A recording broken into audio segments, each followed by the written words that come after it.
जय श्री कृष्ण। राधे राधे राधे।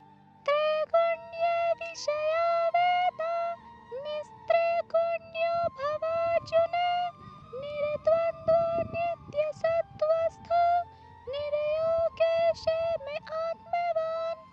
अर्थात वेदों में मुख्यतया प्रकृति के तीन गुणों का वर्णन हुआ है। हे अर्जुन, इन तीन गुणों से ऊपर उठो, समस्त द्वैतों और लाभ तथा सुरक्षा की चिंताओं से मुक्त होकर आत्मपरायण बनो। तात्पर्य: सारे भौतिक कार्यों में प्रकृति के तीनों गुणों की क्रियाएं तथा प्रतिक्रियाएं निहित होती हैं।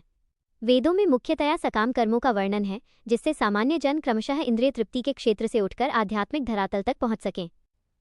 कृष्ण अपने शिष्य तथा मित्र के रूप में अर्जुन को सलाह देते हैं कि वह वेदांत दर्शन के आध्यात्मिक पद तक ऊपर उठे, जिसका प्रारंभ ब्रह्म जिज्ञासा अथवा परम आध्यात्मिकता पर प्रश्नों से होता है। इस भौतिक जगत के सारे प्राणी अपने अस्तित्व के लिए कठिन संघर्ष करते रहते हैं। उनके लिए भगवान ने इस भौतिक जगत की सृष्टि करने के पश्चात वैदिक ज्ञान प्रदान किया, जो जीवन यापन तथा भव बंधन से छूटने का उपदेश देता है। जब इंद्रिय तृप्ति के कार्य यथा कर्मकांड समाप्त हो जाते हैं तो उपनिषदों के रूप में भगवत साक्षात्कार का अवसर प्रदान किया जाता है। ये उपनिषद विभिन्न वेदों के अंश हैं, उसी प्रकार जैसे भगवद गीता पंचम वेद महाभारत का एक अंग है। उपनिषदों से आध्यात्मिक जीवन का शुभारंभ होता है। जब तक भौतिक शरीर का अस्तित्व है, तब तक भौतिक गुणों की क्रियाएं प्रतिक्रियाएं होती रहती हैं। मनुष्य को चाहिए कि सुख दुख या शीत ग्रीष्म जैसी द्वैतताओं को सहन करना सीखे और इस प्रकार हानि तथा लाभ की चिंता से मुक्त हो जाए।